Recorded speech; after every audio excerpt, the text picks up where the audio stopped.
Assalamualaikum warahmatullahi wabarakatuh. Waalaikumsalam warahmatullahi wabarakatuh. Pemirsa channel Pusat Dakwah Muhammadiyah Rogo Jambi, alhamdulillah kita bertemu kali ini dalam konten terbaru kita, yaitu podcast Murotal Muhammadiyah Rogo Jambi Talk About Life, mengaji, belajar, mencerahkan.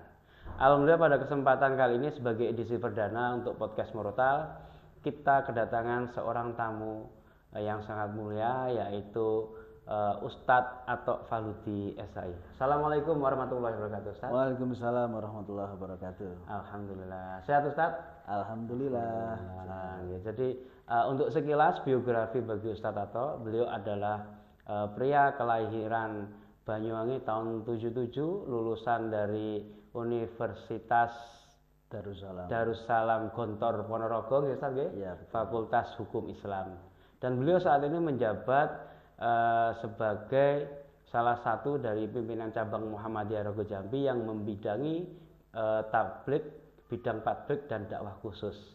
Dan beliau juga adalah guru di SMK Muhammadiyah 6 Rogo Jambi. SMK Muhammadiyah 6 Rogo Jambi. Alhamdulillah. Ya. Ustadz, kali ini kita akan membahas materi yang sedikit agak menggelitik tapi menarik ya. Karena materi ini adalah materi yang tak lekang masa, yaitu mengenai jodoh. Jadi otomatis materinya sangat bermanfaat bagi para jejaka, para duda, kemudian para gadis dan para janda, para jomblo. Iya. Jadi Ustadz, kira-kira kita mulai dulu nih. Jadi untuk definisi dari jodoh itu apa, Ustaz? Iya, definisi dari jodoh kalau secara umum kita kan mengenal dalam hal banyak ya, dalam hal bisnis, dalam hal perdagangan kan ada ini jodohnya, bisnisnya ini, atau mungkin melihara kambing, enggak jodoh aku melihara kambing gitu ya. Tapi biasanya kalau dalam agama itu lebih khusus gitu ya, itu dalam hal pernikahan. Oh, pernikahan. Iya, pasangan hidup. Pasangan hidup. Sehingga kalau dalam sisi itu, skop itu, maka ya definisinya sebenarnya tidak ada definisi khusus dari Al-Qur'an dan hadis. Cuman para ulama mengatakan bahwasanya itu ya pasangan hidup yang telah ditentukan oleh Allah Subhanahu wa taala kepada kita gitu, untuk kita.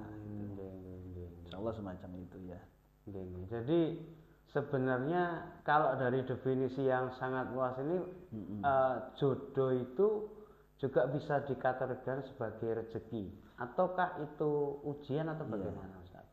Jodoh bisa dikatakan sebagai rezeki ya, karena memang di dalam sebuah hadis yang sahih itu ketika anak Adam itu ditiup ruhnya ketika masih ada di dalam kandungan oleh malaikat yang diperintahkan oleh Allah Subhanahu wa taala itu ditulis 4 hal. Nah, di sana tidak ada jodoh gitu, rezeki, kemudian ajalnya, ya, amalnya, terus kemudian kebaikan dan keburukannya. Nah, sepertinya kalau jodoh ini untuk rizkinya lebih kepada rizki. Rezeki gitu. Iya. Oh, jadi pasangan itu juga masuk rezeki berarti? Iya, pasangan itu rizki yang membawa kebahagiaan untuk kita gitu. Iya, kebahagiaan. Pasangan hidup. Ya, berarti itu termasuk dalam kategori rezeki. Rezeki, iya betul. Nah, kira-kira Ustadz, dalam hal jodoh ini ya, jodoh ini apakah hal yang bisa dirubah atau sesuatu yang tidak bisa dirubah untuk masalah perjodohan ini?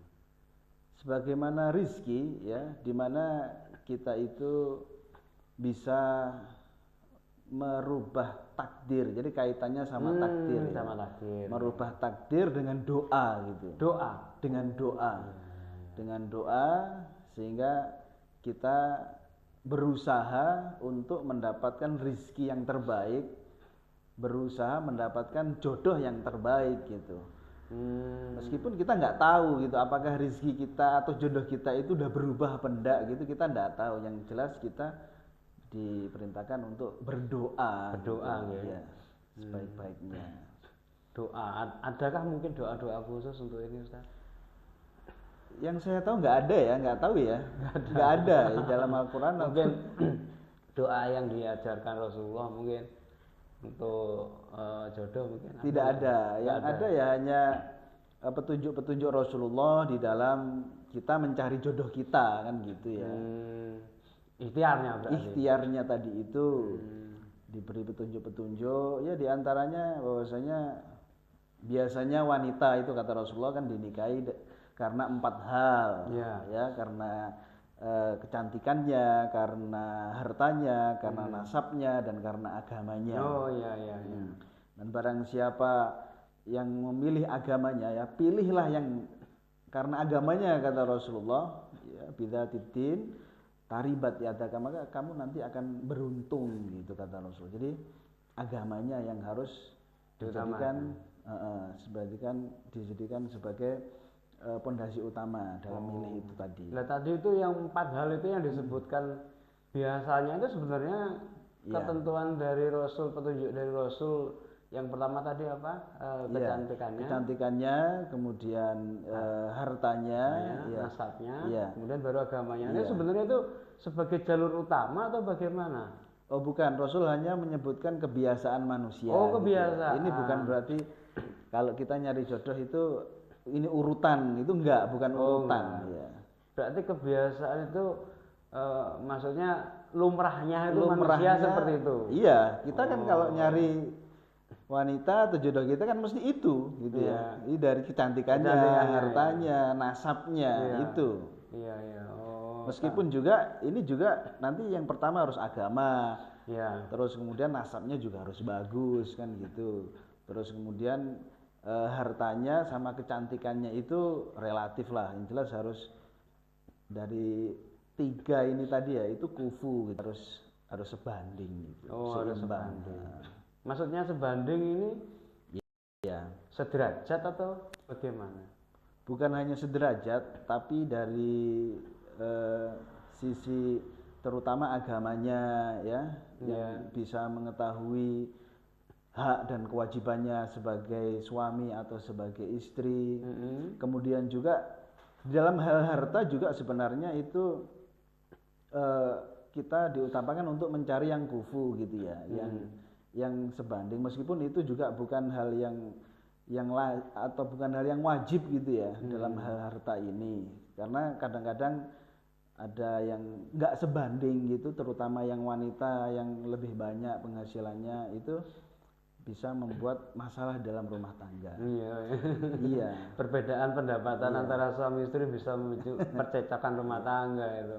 Karena kan memang akhirnya merasa minder gitu kan, bisa jadi sehingga nanti dikit-dikit ya mungkin ya bisa jadi ya kadang terjadi juga wanita yang merasa karena pendapatnya lebih lah, saya tidak minta nafkah darimu, sudah bisa makan sendiri. Nah itu kan resiko ya. Nah itu juga bisa menimbulkan satu pergolakan dalam rumah tangga. Betul. Sehingga timbul sifat pembangkang gitu kan, sifat pembangkang, terus kemudian tidak mentaati suami sebagai kepala rumah tangga. Ya resikonya di situ ya Ustaz. Tapi intinya yang dari 4 tadi itu yang harus penekanannya Rasul itu kepada agamanya. Insya Allah kalau agamanya baik, meskipun dia itu mungkin wanita yang penghasilannya lebih banyak, atau mungkin lebih cantik, atau mungkin nasabnya lebih baik, itu tapi kalau agamanya baik itu bisa diredam gitu. Berarti itu bisa teratasi gitu. Karena dia alim ya, punya pengetahuan punya pengetahuan, sehingga bisa mengetahui hak dan kewajiban masing-masing sehingga bisa menempatkan akhirnya itu nggak masalah gitu.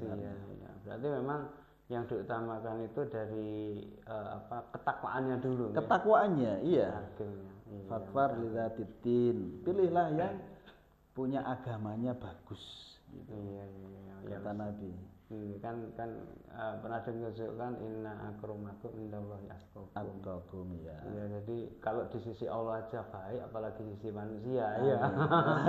Analoginya kan seperti itu. Jadi tapi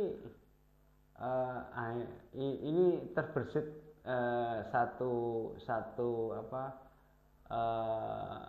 info saya dulu pernah mendengarkan Sirah Nabawi, ini mungkin agak keluar dari tapi ada hubungannya. Ketika Rasulullah meminang siapa Sofia. Iya. Nah, itu kan bukan muslim, karena bukan mukmin kan Sofia. Mantan istrinya raja dari Yahudi itu kan, yang pas perang ini apa? Perang di gunung itu yang Rasulullah mengepung kaum Yahudi yang terakhir itu, kemudian kan suami Sofia meninggal, kemudian kan dilamar langsung kan sama Rasulullah di situ kalau tidak salah, karena Sofia mengatakan memiliki mimpi apa kedatangan cahaya ya, dari Madinah datang ke kamarnya beliau, jadi Umirul Mukminin ya, jadi terus kan beliaunya itu juga belum muslim pada saat itu, jadi masih Yahudi. Tapi memang beliaunya kan cantik. Nah kira-kira di situ itu sepengetahuan Ustaz mungkin ada info apa yang itu dasar dari Rasulullah menikahi Sofia itu apa pada saat itu? Iya. Jadi memang ini kita bahas pembahasan yang mungkin agak dalam dan di situ ada ikhtilaf ulama ya. Oh, ada ikhtilaf ya? Iya, Sofia kan orang Yahudi atau wanita Yahudi, di mana kita sebagai umat muslim itu kita sebagai laki-laki boleh menikahi ahlul kitab gitu. Sofia berarti saat itu ahlul kitab. Ahlul kitab. Oh iya, ahlul kitab. Ahlul kitab. Iya. Iya. Ya, berarti kan ahlul kitab boleh ya. Iya, boleh. Karena pada saat itu status ahlul kitabnya terjaga pada saat itu. Cuma mereka kan membangkang nggak mau menerima kalau Nabi Muhammad Nabi akhir gitu aja kan. Tapi ajarannya masih ahlul kitab yang lama. Iya. Apalagi Ibunda Sofia juga keturunan Nabi ya, dari Nabi siapa? Daud. Wallahu alam, saya itu nggak tahu. Kalau tidak salah gitu, pokoknya dari jalurnya Ishak kan. Iya, ini kita cari jodoh ya berdasarkan agama. Iya. Tapi kalau kita saat sekarang ini, insya Allah yang muslimah itu kan jauh lebih banyak kan gitu. Iya. Jadi nggak usah nyoba-nyoba lah. Cari yang pasti aja gitu. Pasti aja. Cari yang pasti aja, jadi ya takutnya nanti kita malah ke bawah kalau nyoba-nyoba. Cari yang pasti aja lah. Karena memang seperti yang Ustaz katakan jumlah muslimah lebih banyak. Iya kan pernah ada itu yang seorang ikhwan gitu ya. Aku mau nyari yang bisa aku dakwai gitu. Oh, aku nggak syiar. Iya, niatnya syiar. Aku nggak mau yang sudah jadi. Ya. Aku nggak mau yang soleha gitu. Aku mau yang nggak baik loh. Kok malah aneh gitu ya. Iya. Nanti kalau sudah nikah mau aku perbaiki gitu. Jadi ada pahalanya. Gitu. Susah itu. Iya, terus kemudian nikah beneran dapat kan gampang carinya kayak gitu itu. Ya, artinya tidak sesuai petunjuk Rasulullah gitu. Dengan niatan, memang niatannya bagus gitu. Tapi ternyata ketika udah nikah, malah dia yang ke bawah tidak baik begitu. Ikut murtad. Bukannya ini bukan masalah beda agama, enggak. Apa? Ya muslimah tapi kurang baik gitu. Akhlaknya tadi itu. Iya, sama muslimah. Akhlaknya kurang baik. Terbawa akhlak. Jadi enggak akhlakul karimah lagi. Yang tidak menutupi aurat gitu. Iya, nanti aku dakwai gitu. Aku jadikan muslimah yang baik. Tapi ternyata dalam perjalanan rumah tangga malah si laki-lakinya itu yang ke bawah sama yang wanitanya. Sehingga harus hati-hati. Ya itu. Maunya memang berusaha membuat kebaikan tapi keimanannya kurang kuat, terbawa. Iya, terlalu pede. Iya. Udah ya, sebaik apapun kita ikuti Rasul aja. Agamanya yang penting gitu. Insya Allah nanti baik rumah tangganya. Jadi agama, kecantikan, harta, nasab. Harta iya. Nasab ya.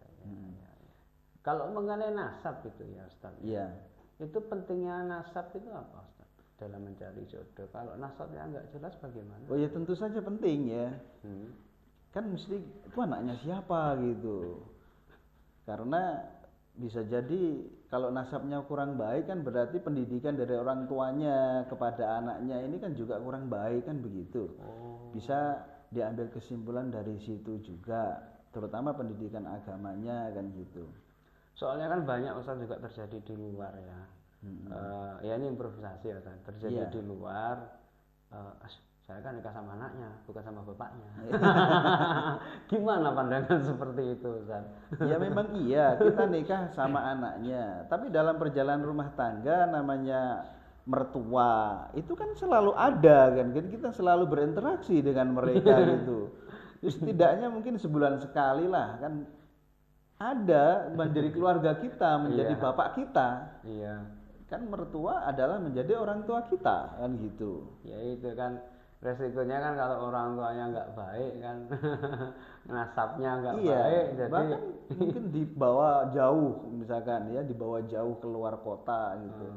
Ya tetap aja orang tua dari istri kita atau dari suami kita itu adalah ya orang tua kita juga gitu.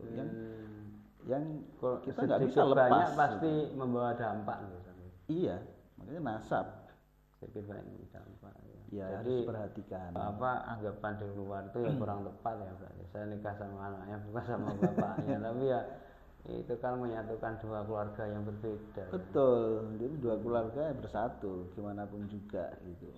Jadi paling enggak ya harus mencerminkan kebaikan dua-duanya. Dan nasabnya nanti kan juga akan berimbas ke kita kan. Iya, gitu iya, ya. iya, iya. Ke kita. Iya. Jadi kalau masalah mengenai yang sekufu tadi itu ya memang kalau bisa memang harus apa diperhatikan juga, Ustaz. Oh iya. Nggak bisa di apa ejawantakan terus nggak masalah gini-gini, tapi kenyataannya itu apa memang banyak kejadian yang Oh iya, pengalaman saya dalam nyarikan itu ya, ikhwan dan akhwat gitu itu ya. Itu kadang-kadang minder duluan gitu ya. minder. Ya, kebanyakan yang minder yang laki apa yang perempuan, Ustaz? Yang laki gitu. Itu karena apa? Karena mahar terlalu tinggi atau? Bukan karena mahar sebenarnya. Padahal si keluarga wanita itu sudah mengatakan bahwasanya tidak masalah itu calon menantu saya itu orang miskin, tidak masalah gitu ya. Memang waktu itu calon apa yang wanita ini ya, keluarga wanita ini kaya gitu ya. Kaya yang bisa dikatakan jauh di atas si laki-lakinya, calon mantunya itu gitu. Bukan calon mantu sih, masih dalam proses pencarian itu ya, saya kasih tahu. Bakal calon mantu. Saya kasih tahu keluarganya ekonominya semacam ini. Itu langsung mundur teratur. Wah, mau saya. Mundur alon-alon ya. Iya. Lah pengalaman Ustaz sejauh ini dalam mencarikan pasangan seperti itu suka dukanya atau mungkin mudah susahnya itu di bagian apa Ustaz sebenarnya? Ya suka dukanya, sukanya itu kalau dapat gitu ya, ketemu sama jodohnya itu ikut seneng kita, alhamdulillah gitu, ngelihat mereka berdua itu bahagia bagi nikah itu seneng juga gitu. Ya dukanya apabila ketika sudah nikah terus kemudian hanya beberapa bulan kemudian cerai gitu, ada beban moral kan gitu. Waduh, meskipun di awal itu kan sudah saya kasih tahu bahwasanya ini terserah kalian berdua gitu ya, mau melanjutkan apa tidak itu tidak ada hubungannya sama saya, sudah silahkan saling menilai gitu ya, silahkan saling menilai ya, meskipun bagaimanapun juga ya andil saya ada lah, nggak bisa dilepaskan gitu saja. Iya. Tapi sejauh yang saya amati ini ikhwan ini baik ya, ini bagus, ini wanitanya juga wanita baik gitu. Iya. Kadang-kadang ya ketika terjadi kayak begitu itu dukanya gitu. Dikasih tahu, dikasih kabar, Ustadz itu udah cerai. Oh, innalillahi rajiun ya gitu. Ya Allah, ya. Padahal kan apa namanya ketika dia bersatu setiap segala amalannya kecipratan gitu tadi. Iya, padahal nyarikannya itu sangat sulit sekali. Iya, jadi setiap kebaikan yang timbul dari pernikahan itu kan pasti dapat ya Ustaz ya. Iya, Allah, ya. Biasanya kalau sudah kayak gitu tidak langsung saya lepas gitu. Artinya setelah nikah masih saya kasih masukan-masukan, orang nikah itu begini begitu gitu. Nah, yang ada semacam itu ya tiba-tiba cerai gitu, setelah nikah itu hilang gitu, dia nggak ngubungi saya lagi, nggak konsultasi lagi bagaimana pernikahan itu gitu. Jadi nggak tahu tiba-tiba pergi gitu aja. Iya, sayang sekali Mas. Ustaz, sebelumnya monggo. Oh iya, Ustaz, iya. kopinya. Terima kasih. Bismillah.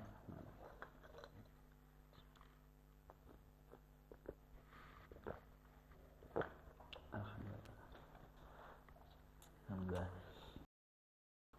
Jadi sebenarnya itu yang namanya cinta abadi itu tidak ada ya. Cinta abadi hanya kepada Allah dan Rasulullah. Oh. Nah ini kalau dari segi prioritas, cinta itu harusnya kepada siapa dulu? Ya kepada Allah gitu ya. Yang pertama. Yang kedua kemudian kepada Rasulullah. kepada Rasul. Terus? Ya setelah itu ya kepada selain berdua itu ya, selain Allah dan selain Rasulnya gitu. Selain Rasulullah. Boleh nggak posisi suami istri mengalahkan cinta kepada orang tua? Nah itu nanti bahasanya beda lagi. Oh beda lagi. Ketaatan itu tadi. Kalau suami itu harus yang didahulukan adalah ibunya, taat kepada ibunya. Iya. Gitu. Nah kalau istri itu yang harus didahulukan adalah ketaatan kepada suaminya. Gitu. Ketaatan ya? Ya ketaatan. Ketaatannya bukti dari cinta. Iya, ketaatan itu adalah bukti dari cinta. Kita berarti prioritasnya seperti itu secara betul tidak langsung ya. Iya. Bahwa suami harus taat kepada ibunya, kemudian harus cinta pada ibunya, kemudian istri harus cinta dan taat kepada suaminya. Iya. Yang setelah Allah dan Rasul. Iya. Ya kan? Iya. Kan kita juga dituntut itu mencintai karena Allah ya Ustaz ya. Ya mencintai karena Allah, kita mencintai istri kita, anak kita, karena Allah memerintahkan itu. Jadi cinta karena Allah gitu. Jadi ya enggak ada namanya cinta abadi. Iya. Ya habis meninggal dunia misalkan istrinya meninggal dunia atau nah ya ini meninggal dunia. Terkait dengan itu. Nah, apakah jodoh manusia itu bisa lebih dari satu apa hanya satu? Ya logikanya ya bisa lebih dari satu kan gitu ya. Karena kan sebabnya mungkin karena berbagai macam ya, bisa karena setelah meninggal nikah lagi, atau setelah cerai nikah lagi, atau yang ketiga karena yang poligami ini agak riskan ini. Ya mungkin nggak kita bahas aja dulu. Di skip nanti yang marah 1 2. ibu-ibu. Iya. Jaga perasaan ya. Iya, dulu jadi saya pernah bahas. bisa lebih dari satu gitu Ustaz. Iya, kenyataannya begitu kan gitu ya. Kenyataannya begitu dan logikanya ya bisa lebih dari satu gitu. Nah, apabila terjadi pernikahan lebih dari 2 kali dengan pasangan yang berbeda, ya misal dua-duanya sama-sama cinta ya, misalnya satu meninggal, kemudian nikah lagi, cinta juga. Apakah ada kemungkinan untuk berkumpul di surga? Ya, menurut para ulama kalau semacam itu kasusnya, atau mungkin kedua suami kalau perempuan, maka bisa jadi dikumpulkan berdua, tapi menurut para ulama akan dikumpulkan dengan kalau ini laki-laki punya istri lebih dari satu ya, itu bisa dikumpulkan semuanya istrinya. Tapi kalau istri dengan suami dua, maka nanti dipilihkan suami yang lebih soleh. Gitu. Karena kan nggak bisa suami 2 kan nggak boleh kan. Gitu. Jadi di surga pun berlaku aturan yang sama. Iya. Jadi bisa berkumpul dengan keluarga, jannatu adn yadkhulunaha man sholaha min azwajihim min abaihim wa azwajihim wa dzurriyyatihim ya, surga Aden yang mereka akan masukinya bersama orang-orang yang soleh dari bapak-bapak mereka, dari istri-istri mereka, dari anak-anak mereka. Oh, gitu. Bisa kumpul lagi istri-istri, disebut istri-istri ya. Istri-istri mereka bukan suami-suami mereka. Bukan istri-istri ya. Iya. Oh iya. Okay. Jadi keluarga besar bisa ngumpul di situ. Bisa ngumpul ya. Nah, ini mungkin di luar konteks ya Ustaz. Terkait dengan berkumpul di surga. Kalau di alam barzah itu bisa berkumpul nggak? Sembari menunggu kiamat gitu. Wallahu alam ya. Saya enggak pernah dengar ada dalil yang mengatakan hal tersebut gitu ya. Kalau yang di surga ini di dalam Al-Qur'an memang ada. Gitu ya. Kalau di akhirat kan jelas. Iya. Ketika yaumul hisab nanti kan enggak maksudnya enggak inget siapa-siapa wes, hanya inget diri kita sendiri kan kayak Tapi kalau ketika menunggu itu kan kita di alam barzah setelah meninggal. Iya. Nah, itu apa kita bisa request bersama dengan pasangan kita atau gimana gitu kan. Soalnya kan ada beberapa orang juga kan kalau menguburkan jenazah satu kuburan atau berdampingan gitu kalau gitu. Nah, kira-kira Ya itu tidak ada efeknya di alam barzah manfaatnya gitu apa ya. gitu. Bukan berarti terus kalau dikuburkan berdampingan terus nanti di alam barzah jadi berdua lagi rohnya. Ya tidak bisa semacam itu gitu. Karena udah beda alam gitu ya. Dan Berarti jodoh ini dipisahkan oleh ajal ya. iya, bisa dikatakan begitu dan sebenarnya enggak juga sih. Nanti kan di surga kan Ketemu lagi. bisa ya. ketemu lagi. Oh, berarti waiting time sama yaumul hisab itu pisah dulu. Kalau itu bisa dimaknai cinta abadi ya itu tadilah gitu ya. Di surga ya. Iya, sampai surga kan Iya, berarti kalau abadi. selama-lamanya itu surga itu. Iya. Oke.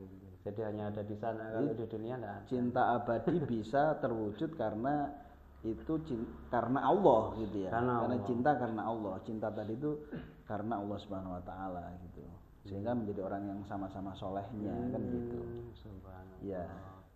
Jodoh. Jadi hanya di surga kelak ya bisa apa. Iya, amin. Iya. Terus Ustadz, kalau ini ada juga fenomena di luar ya yang mungkin masih terjadi ya mengenai kawin lari Ustaz. Iya. Kira-kira kawin lari ini kan karena rata-rata kan nggak mendapat restu dari orang tua. Iya. Bagaimana status pernikahan dari orang-orang yang kawin lari Ustaz? Biasanya kalau kawin lari itu kan tanpa ada wali ya gitu. Iya. Dan sedangkan nikah itu harus ada wali gitu. La nikah illa biwaliyin. Tidak boleh ada pernikahan tapi kan kecuali ada tanpa hakim, wali Ustaz. gitu ya. Ada hakim. Iya, hakim itu Bisa tidak nggak bisa pakai serta merta begitu ya. Oh gitu. Iya. Itu ada pilihan terakhir. Pilihan terakhir. Ya, pilihan terakhir. Yang itu juga kalau misalkan masih ada di situ wali yang bisa menjadi saudara ataupun paman dari bapak ataupun bapak ya, itu tidak bisa hakim tapi dengan kuasa ya, kuasa. Oh, dengan kuasa. Dari wali yang sah tadi itu. Berarti tetap harus dapat restu, tapi nanti dipindah tangankan, dikuasakan gitu ya. Jadi tidak bisa kita keluar kota misalkan sama calon pengantinnya lari ya keluar kota kemudian di sana minta hakim. Dan saya pikir insya Allah hakimnya juga tahu nggak boleh kayak gitu itu. Tanpa ada kuasa dari wali yang sah, tidak bisa tiba-tiba. Tapi kalau ada kuasa dari wali yang sah boleh ya? Boleh. Oh gitu ya. Kasusnya kan kadang-kadang biasanya itu kan nyuri-nyuri gitu ya, artinya diem-diem udah Pulang-pulang siapapun sudah siapapun dijadikan wali gitu. Iya. Ini enggak boleh. Berarti nganu lah wali palsu lah. Wali palsu. Nyewa wali lah. Enggak Iya, boleh. nyewa wali enggak boleh. Enggak boleh. Istilah kayak begitu itu. Berarti statusnya itu enggak asal zina dong Ustaz. Iya gimana lagi kalau misalkan terjadi hubungan suami istri gitu ya. Itu juga harus difahami oleh para pemuda-pemudi biasanya. Gitu. Jadi itulah bagaimana Allah Subhanahu wa taala menjaga pernikahan ini ya, menjaga kehormatan wanita itu dengan wali itu. Itu sudah sebuah benteng yang sangat kuat yang nggak bisa ditembus. Iya, jadi harus wali. Gitu. Harus ada wali. Kalau nggak ada wali kacau nanti. Kacau. Jadi bisa seenaknya pulang-pulang bawa suami gitu. Iya, pulang sekolah bawa suami. Statusnya zina itu. Iya. Karena nggak sah ya. Ya nggak sah. Berarti keturunannya juga nanti keturunan dari hasil hubungan zina. Iya kan? Iya, nasabnya hanya kepada ibunya aja. Ibu ya. Gitu. Berarti nasabnya nggak bisa disandarkan ke ayah itu ya. Tidak bisa mewarisi, ya, itu tidak bisa menjadi wali pernikahannya kalau anaknya itu perempuan. Gitu. Itu kalau anak perempuan bahaya katanya. Iya. Banyak sekali kerugiannya. Betul-betul menjaga kita kalau anak perempuan. Apalagi dengan kondisi zaman yang kayak begini ini. Iya itu. Berarti nanti itu walinya harus hakim ya. Iya. Anak perempuan yang dinikahkan yang bernasab ke ibu tadi. Karena tidak ada jalur dari bapak tidak ada kan begitu. Iya kan, asalnya kan dari ibu berarti kan harus pakai hakim. Kan? Iya. Oh iya. Iya semoga. Gimana Ustaz? Iya, jadi hal semacam itu banyak terjadi yang kadang-kadang tidak difahami gitu oleh masyarakat atau oleh pemuda-pemudi sehingga menggampangkan itu. Jauh di luar negeri tiba-tiba sudah nikah gitu. Gitu. Padahal suaminya masih ada gitu. Iya. Wah, suami masih ada nikah lagi, tapi Iya. belum cerai. Belum cerai gitu loh. Itu Pernah kan saya poliandri ketemu jadinya. ketemu orang kayak gitu. Poliandri, Pak. Pak, satunya zina itu ya. Iya Pak, kok sendirian aja Pak di rumah? Iya istri saya di luar negeri. Oh gitu, ya. Kapan pulangnya? Udah nggak pulang. Loh kok bisa kayak gitu? Ya nikah lagi. Loh gimana sih? Apa sampean sudah cerai? Belum. Belum cerai Loh Pak, padahal. kok bisa? Apa walinya bagaimana? Tat udah biasa gitu, ya, nggak ada pakai wali kan gitu. Itu berarti pelegalan zina. Iya. Arahnya kan nyerempet ke sana ya. Secara tidak langsung. Karena juga bukti cerai dari suami yang pertama belum ada, ya kan? Atas masih istri. Kemudian di sana juga nikah nggak pakai wali yang sah. Iya. Itu double itu. Iya ya, semoga bisa jadi ibrah bagi kita semua, Amin, bisa amin, jangan amin. ditiru. Amin. Jadi setelah mendapat tausiah informasi ini mungkin bisa menjaga diri kita masing-masing dan keluarga kita. Ustaz. Amin, amin. Nah, Iya. kira-kira Ustadz ini mungkin yang bisa menjadi apa istilahnya pemicu bagi para kaum jomblo agar tetap termotivasi. Kira-kira ada nggak amalan-amalan yang bisa dilaksanakan untuk mendekatkan jodoh kita, atau mungkin bisa mensegerakan bertemu dengan jodoh Iya. kita? Ya seperti kata pepatah aslih nafsaka yasluh lakan nas. Perbaikilah dirimu, maka nanti orang-orang akan berbuat baik kepadamu gitu ya. Artinya kalau kita itu mau jodoh kita itu yang soleha, ya kita ini harus soleh gitu. Mau jodoh kita itu yang baik agamanya, kita juga harus baik agamanya. Gitu. Jadi kita perbaiki diri ya, ibadah kita tingkatkan. Berarti jangan menuntut yang baik kalau diri kita belum bisa. Iya, perbaiki diri. kadang-kadang ada nongkrong-nongkrong di pinggir jalan gitu ya, nggak ada kerjaan. Iya. Terus kemudian dia itu sering ninggalin sholat, kerjaan cuma main gitar doang. Terus ngobrolnya, aku kepingin dapat anaknya kiai. Gimana kok bisa kayak gitu? Ngaji aja nggak bisa. Jadi seakan-akan mustahil ya. Ya biasanya itu banyak di sinetron kan gitu, biasanya gitu kan, istrinya solehah banget, suaminya pemabuk. Ya itu. Proses awalnya yang keliru kalau sampai terjadi kayak di sinetron itu ya. Iya. Jadi proses perkenalannya nggak benar ya. Iya, kita perbaiki diri kita gitu sebaik-baiknya. Kalau emang kita kepengen yang baik gitu. Iya. Kan nanti jatuhnya kufu tadi itu gitu ya, kufu. Iya, seimbang gitu ya. Kalau kita itu baik, bagus, tinggi misalkan ya, dari sisi agamanya tinggi, ya nanti kita juga akan mendapatkan wanita yang tinggi insya Allah ya. Iya. Kan kayaknya juga saya pernah dengar itu di Al-Qur'an kalau nggak salah ya, bahwa Allah itu akan mengumpulkan orang-orang mukminin dengan mukminat, muslimin, Iya, betul. fasikun dengan itu yang seperti fasikot, iya. Fasikot ya kan. Jadi sudah digolong-golongkan sendiri, sudah akan berkumpul dengan sendirinya sebagai sunatullah itu ya. Iya. Berarti otomatis akan seperti itu ya. Ya tidak otomatis sih, kita harus berusaha. Berusaha ya dengan berbaik sangka gitu ya, dengan berbaik sangka. Karena memang ya kadang-kadang ada kasus begitu itu yang wanitanya solehah, suaminya enggak, atau suaminya soleha, suaminya soleh, istrinya enggak gitu. Ada sih kasus beberapa, tapi tidak banyak gitu. Tapi mungkin karena pada awalnya itu kurang hati-hati saja sehingga terjadi enggak kufu gitu itu ya. Tapi akhirnya jadi ujian itu. Iya, akhirnya jadi begitu.